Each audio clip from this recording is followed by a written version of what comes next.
Alright, continuing on with Charlotte's Web. Chapter 2, Wilbur. Fern loved Wilbur more than anything. She loved to stroke him, to feed him, to put him to bed. Every morning as soon as she got up, she warmed his milk, tied his bib on, and held the bottle for him. Every afternoon when the school bus stopped in front of her house, she jumped out and ran to the kitchen to fix another bottle for him. She fed him again at supper time, and again just before going to bed. Mrs. Arable gave him a feeding around noontime each day when Fern was away in school.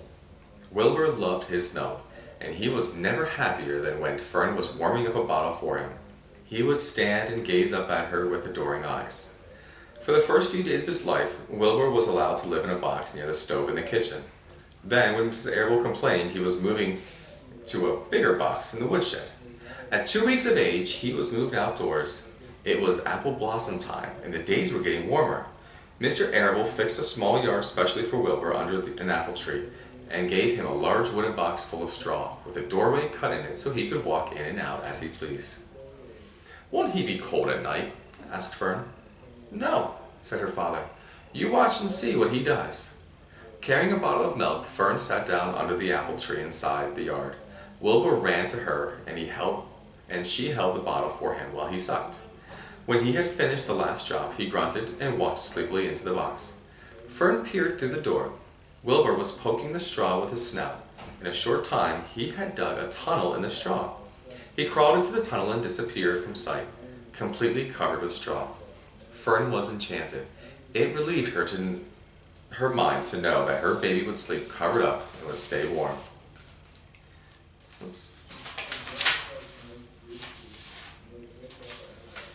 Every morning after breakfast, Wilbur walked out to the road with Fern and waited with her till the bus came. She would wave goodbye to him, and he would stand and watch the bus until it vanished around its turn. While Fern was in school, Wilbur was shut up inside his yard. But as soon as she got home in the afternoon, she would take him out, and he would follow her around the place.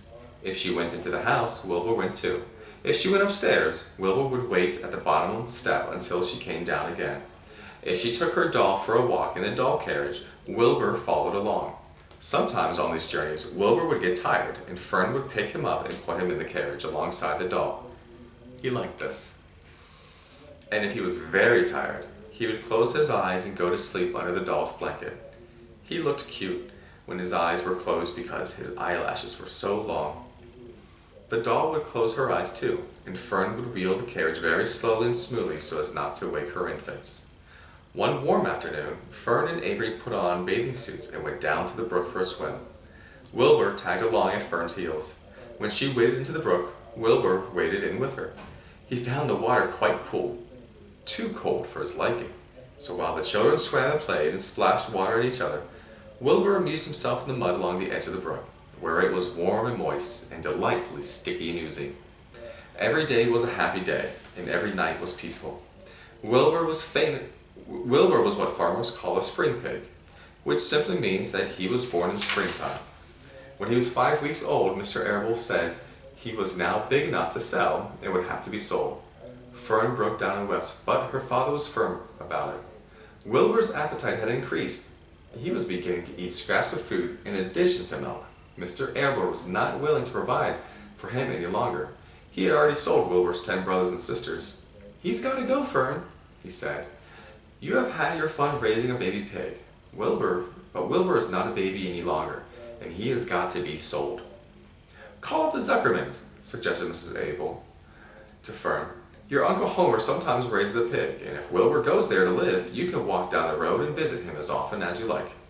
"How much money should I ask for him?" Fern wanted to know. "Well," said her father, "he's a runt. Tell your Uncle Homer you've got a pig you'll sell for $6 and see what he says." It was soon arranged. Fern phoned and got her Aunt Edith, and her Aunt Edith hollered for Uncle Homer, and Uncle Homer came in from the barn and talked to Fern.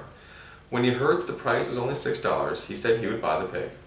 Next day, Wilbur was taken from his home under the apple tree and went to live in a manure pile in the cellar of Zuckerman's farm. Next we'll read chapter 3.